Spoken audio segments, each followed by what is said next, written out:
Hello, I'm Hushcho, and I'm here to talk about my favourite James Bond film.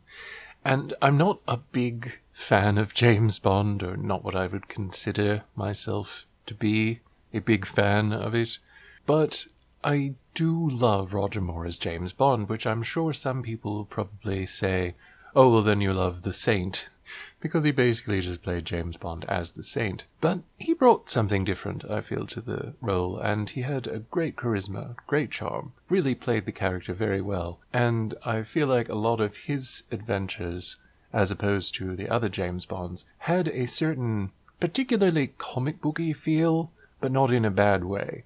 It was absolutely what needed to be done with the character, especially at the time. Super spies basically came and went in the 60s, and throughout most of the 70s, they were trying to find, what to do with this particular genre of story. There is a decent amount of political stuff in even the 80s James Bond, but it tends to be more window dressing and usually is, if not secondary to the plot, it at least tends to be in the background, because more spectacular things are happening, like a shuttle getting hijacked. I'm going to try and avoid major spoilers and specific spoilers, but there are a few things that I need to discuss where I'm going to have to refer to something that happens in the film. So if you don't want the film spoiled, I do recommend that you watch it.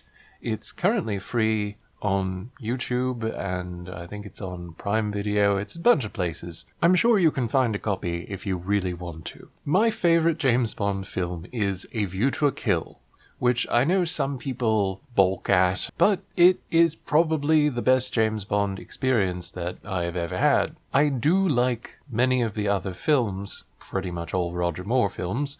Octopussy was brilliant. Moonraker was absolutely fucking fantastic. For Your Eyes Only, a classic. But A View to a Kill speaks to me in so many ways, and it's also incredibly relevant to today. One of the most significant parts of it is Christopher Walken, playing Max Zorin, who is a former KGB operative who was experimented on by an ex-Nazi and made into a super-capable human. His love interest, attaché bodyguard Mayday, played by the incomparable Grace Jones, is similarly altered, and she seems to have super strength. They are amazing. And there's other characters on the villain side like Jenny Flex and Panho, and also incidental characters like Paula Ivanova, who is working for the Russians, obviously. It's kind of interesting because at the time A View to a Kill was made, there was a détente, which made it possible to interact between James Bond's employers and the KGB. And that was fun. They don't play a huge role in it, but they do play an important role in it.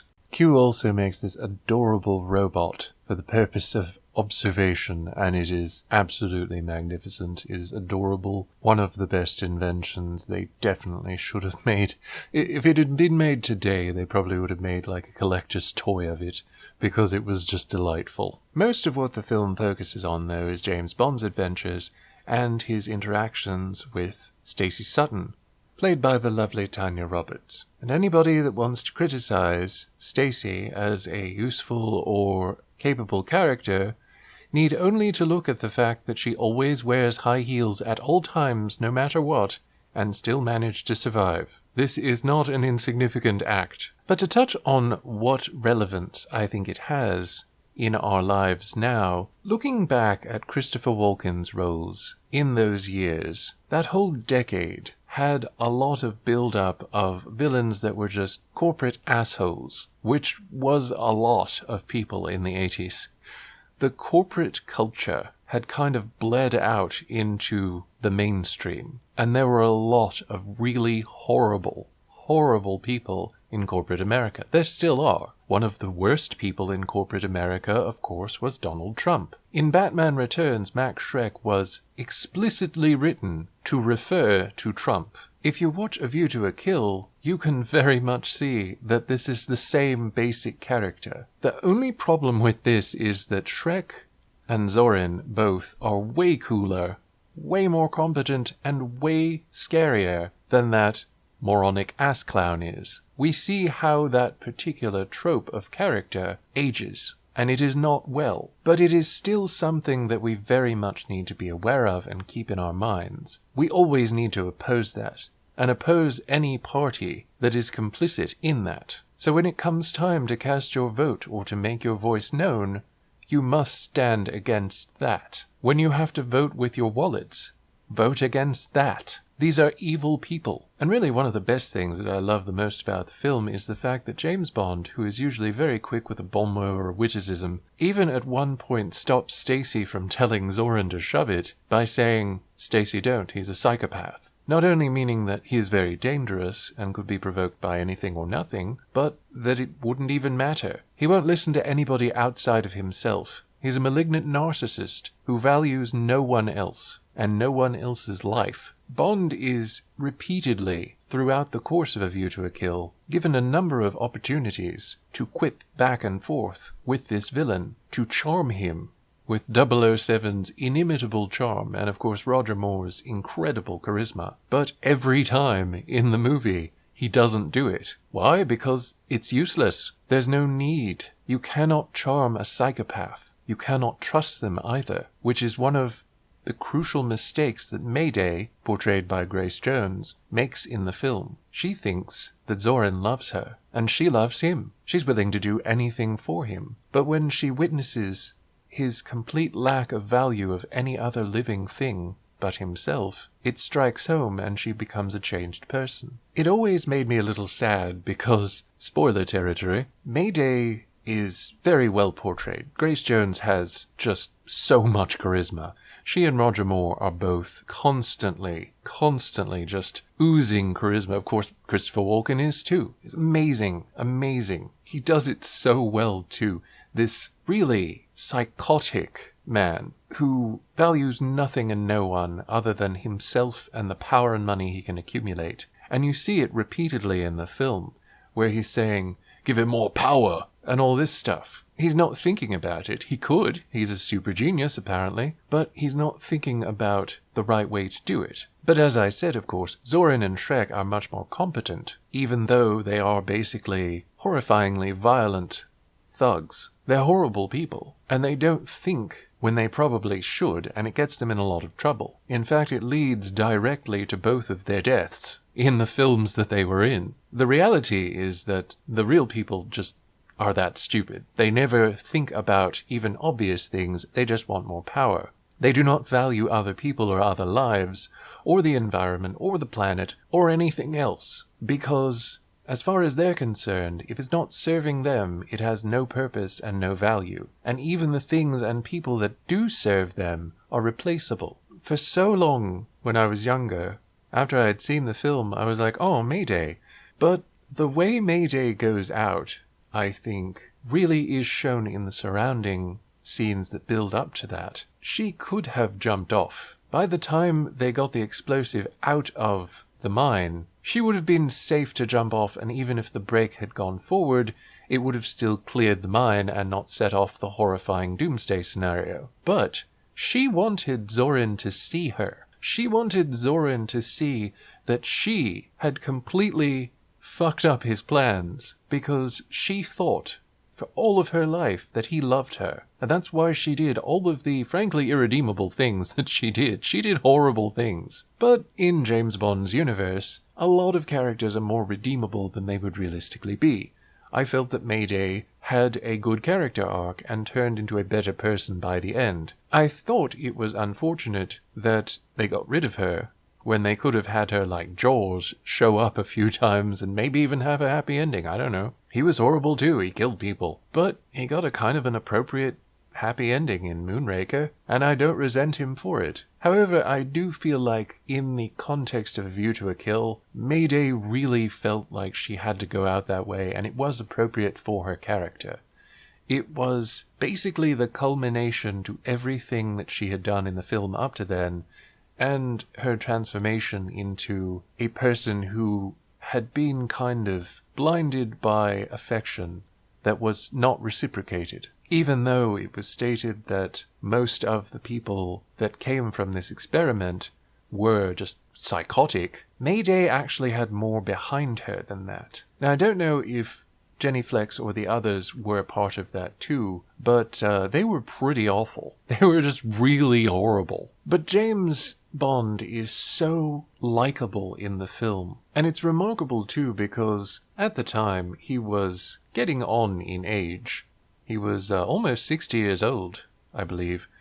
And so was Lois Maxwell, who I seem to remember was born the same year that Roger Moore was. So they both made the choice to make that their last film. But it's paced perfectly well. It's a fun watch. And they don't dwell on as much of the unpleasantness as they probably could have, and certainly have since, which is why I don't care for the James Bond films anymore, because they're very violent and unpleasant. And you say, oh, well, what would you expect a spy's world to be like? Well, I don't really care about spies. I don't like spy programs. I enjoyed The Avengers because that was Steed and Mrs. Peel, but in its early spy days, it wasn't that fun. And when they tried to bring it back to spies in the last, Tara King period, it didn't really work all that well. It was more like whimsy and camp with more spy stuff. As you might see in something from the 80s, more of the stuff that has a pop sort of comic booky feel is generally something that is more appreciated at that time, because people didn't want super unpleasant, bleak, dark, depressing, ultra-violent spy fare. They wanted basically action heroes. And in A View to a Kill, James Bond is very much reminding us that he was basically the precursor of that 80s action hero. And considering a man nearly 60 years old could be so involved in so much action, that is remarkable to me. But what really gets me is that James is so capable that he is able to protect a lot of people that otherwise wouldn't be that well protected. Like Patrick Macnee in The Avengers can account for himself very well as John Steed. Few, if any, could match him in martial arts prowess and simply being absolutely effortlessly excellent in any fight. Similarly, Tanya Roberts, during her Charlie's Angels days, was an incredibly physically capable person. Stacey Sutton, Tanya Roberts' character, is a geologist, so it shows her range, and it also makes sense that this character would not be an incredibly physical person. The fullest extent she's had to deal with anyone is really shown in the fact that she loads her shotgun with rock salt. She's not ready for Zorin, who is willing to casually murder anybody that stands in his way. Quite literally, as we see later. He's even willing to murder people that are on his side because he doesn't care. If it's not him, they are worthless. They have no value. And that is part of why it is such a perfect character that he portrays. Even to the end, every part of Walken's portrayal of Max Zorin is completely true to that kind of psychopath. That kind of sociopathic evil who does not care or value anyone other than himself. Even James Bond acknowledges that in his lack of engagement with Zorin. As far as James Bond is concerned, Zorin is a lost cause. He is wholly evil and has given himself over to evil, and the only person that he is willing to work with is Max Zorin. Bond, however, tries his best to keep his friends and allies safe. He doesn't always succeed, but the fact that he keeps Stacey Sutton alive is pretty significant. He can tell her, and he can be insistent as well, how to survive a situation. And it speaks highly of her that she's able to improvise in a lot of situations too. I think honestly that's what keeps her alive, is her flexibility in any situation, whereas most of the other characters aren't really that flexible, or they're in a situation that doesn't lend itself well to that. I do love Bond's patience as much as I love how highly capable he's shown to be. He can reconnect the phone lines. He can tell someone how to stay alive when they are literally under fire, in a situation where most people will probably never find themselves. He's able to effortlessly locate and operate part of a fire emergency truck to great effect. And of course, he's excellent at driving in a chase. Not to mention rescuing someone with just what he has on hand, which is remarkable, especially considering the amount of fire around them. It's really remarkable. All of it is very remarkable, and it really reflects very well on the character. How he is so cool, so collected, and so able all the time. Another thing I will say about the film is that it has a perfect soundtrack. Not just the opening theme, which I adore, but also the incidental music and the background music. In the intro alone, there's this really wonderful recurring motif that goes throughout the film of this kind of plaintive, almost wailing guitar as part of the music. And it's just fantastic. And it complements everything so well, and the action, of course. But the opening sequence is remarkable. It's also one of the only times where there has been an actual male figure of any kind in a James Bond opening. I love what they did with the black light. That is fantastic. All the designs are so cool. There's a sort of oddly sexual-ish sort of thing from the guns, where they go zap zap, sort of. If you see it, you'll know exactly what I mean. But there's a lot of bizarre imagery that works really well for the sequence that it's supposed to be doing. And I think it is one of my favorite James Bond openings of all time because of that. You also get a really interesting time capsule, both of incredibly cutting-edge glamour and fashion, and also kind of everyday street fashion. Of course, it's curated, but there's a lot of stuff that you see in it which gives you really a more realistic look at a lot of 80s stuff. From the iconic to the everyday, I feel like A View to a Kill has a lot of what you would want to be looking for if you're especially into that retro decade. That would give you serving up realness that's actually pretty real. But it's exciting, it's satisfying, and while it is over the top, and there are some parts that even I am just like, the one part that really always gets me and kind of amuses me is the fact that Stacy, who, to be fair, had just come from an extremely stressful situation and had somehow climbed up several feet, quite a distance actually, in high heels with a massive amount of water and just all these horrible things happening to them, like they were being chased to be killed. And she somehow managed to get up this shaft to the surface. So I could see, she sees James, she runs towards him, she's not thinking, but a blimp snuck up on her. And I could see someone sitting there and being like, wow, she got snuck up on by a blimp. But there's a lot of stuff in this where if you think about the circumstances, you think it's a miracle anybody was able to function at all at any time. With the blimp thing, I'm just sort of like, maybe, but she needed to be a hostage for the final sequence to really work. So they had to find a way to do that, and that was not the worst way to do it. They could have done it a little better. I feel like in Octopussy, Maud Adams' character, and incidentally, Maud Adams does appear in the San Francisco Wharf area. She's uncredited, but she is in A View to a Kill. In any case, her character was about the perfect combination of highly competent, but not too competent that James Bond couldn't rescue her at one point. Through no fault of her own, I might add. She was an ideal companion to James Bond because she was capable enough to solve matters herself, but she wasn't always able to get herself out of a pickle. But to be fair, she also got James Bond out of a pickle, so he was just paying her back. Stacy is more of the Bond girl that is very pretty, very knowledgeable, but not particularly well-trained in terms of physical combat. But I think she did fine. And she was a very compelling, likable character, because Tanya Roberts is, at the end of the day, a more than capable actress. I just have to say, there is so much charm in A View to a Kill that I can overlook anything that's just weird or outrageous or something like that. It is completely over the top and it owns it. And I think that's what really it all boils down to. It's an enjoyable experience. And that's what I want from a film like that. I don't want something unpleasant or bleak or just blur. Like, I adore Timothy Dalton. I think he is a darling man, an amazing actor. But his films in the James Bond role were just horrible.